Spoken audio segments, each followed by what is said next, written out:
c'est le plus grand utopiste des utopistes, et inventeur donc de beaucoup de notions comme l'attraction passionnée, et qui est en plus un poète et un vrai créateur dans son écriture. Et Fourier a quand même une influence décisive sur tout le 19e siècle et également sur le 20e siècle. Je crois que sa pensée est suffisamment large, suffisamment poétique, suffisamment ouverte et pas d'un doctrinaire strict. Je crois qu'il sa pensée est intellectuelle. C'est pour ça que, contrairement à d'autres utopistes qui sont plutôt cloisonnés dans un rapport de l'art et du social, etc., en tant que précurseur de Marx ou autre, au contraire, Fourier, je pense, est précurseur, peut être lu de tellement de manières qu'il reste dans son actualité.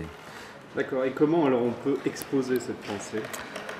La difficulté, il ne faut jamais plaquer les discours sur une exposition ou sur des œuvres d'art. Il faut simplement créer des zones de sensibilité, des zones de sensibilité passionnée, des zones de connexion, d'écho poétique entre la pensée de Fourier et ce qu'ont fait les Surail 165 et les arts plastiques. Cette exposition mêlera aussi bien des objets, des manuscrits, des tableaux, des livres, à de l'art vidéo, à des films. Il y a eu beaucoup de films, souvenez-vous, la Cécilia, dans les années 70, qui était sur une communauté fourriériste.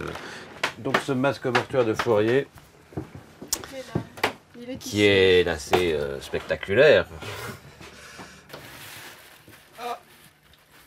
Voici ce portrait, masque funéraire, impressionnant, de Charles Fourier.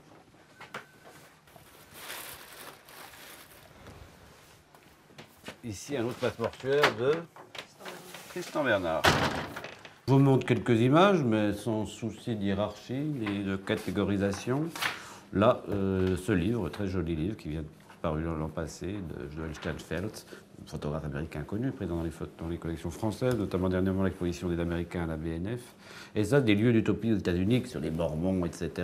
Je suis tombé là-dessus. Il y a plusieurs. On vous a dit tout à l'heure qu'il y a eu beaucoup de communautés fourriéristes aux États-Unis au XIXe siècle. En voici une qui est dans le comté de New York, dans l'État de New York, photographie qui date de 96, qui s'est aujourd'hui convertie en bed and breakfast. C'est assez marrant, alors que la bâtisse date de 1844, qui était faite pour une communauté fourriériste.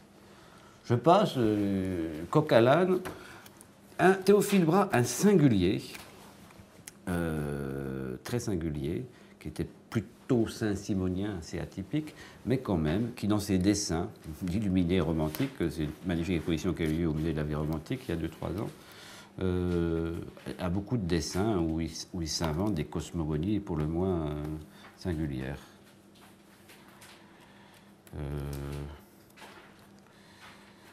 Ici, j'aime beaucoup ce rapport du visage, du dessin avec le texte, avec Bouddha, bouddhisme. Donc c'est une chose qui pourrait intervenir aussi dans l'exposition. Autre, en marge de l'exposition, mais qui sera dans l'exposition, j'ai parlé du socle de la statue de Charles Fourier, la statue de Charles Fourier, déboulonnée par les Allemands en 40-41. Et il se trouvait place de Clichy. Place de Clichy. Donc on montrera à la fois les cartes postales et les photos de la statue telle qu'elle était avant 1940. On montrera des photos du socle vide, on montrera de l'utilisation qui a été faite depuis lors et aujourd'hui encore.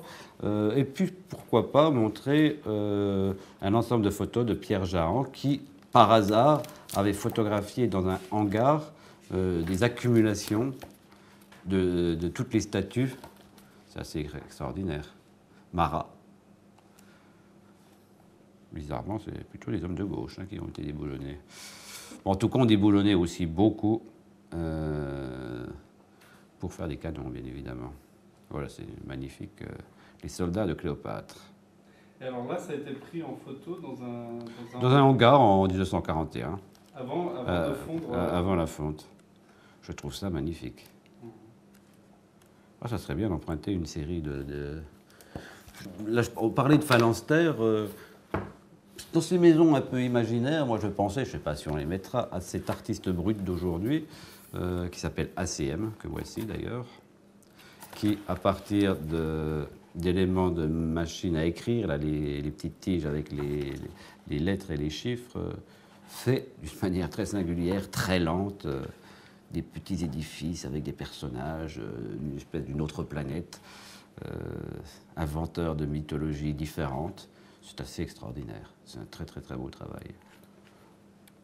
Bien évidemment, il n'a rien à voir avec Fourier, et en même temps, on est dans l'invention d'un nouveau monde. Et pourquoi pas? Moi, je crois que l'exposition pourrait aussi faire un dialogue entre ces...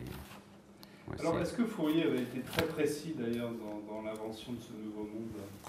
Oh, oui, il y a beaucoup de choses, des descriptions, puis après considérables de phalanstère, et puis il y a des descriptions de sa critique du commerce, par exemple, qu'on pourrait très bien illustrer avec une photo de Raoul Lubac de fossilisation de la bourse, avec une technique très particulière. J'adore cette photo, c'est un monument comme la bourse, symbole même du commerce et de la finance, qui est fossilisé, comme si on était après une civilisation qui aurait disparu, qui se serait fossilisée. Fourier de dos. Oui. Un Fourier de dos. Alors Fourier... Moi je l'ai de face. Vous voulez voir ce portrait? Peut-être qu'il vaut mieux le laisser pour les spectateurs. Ah oui. C'est pas mal aussi. Hein. Pour le jour de l'exposition.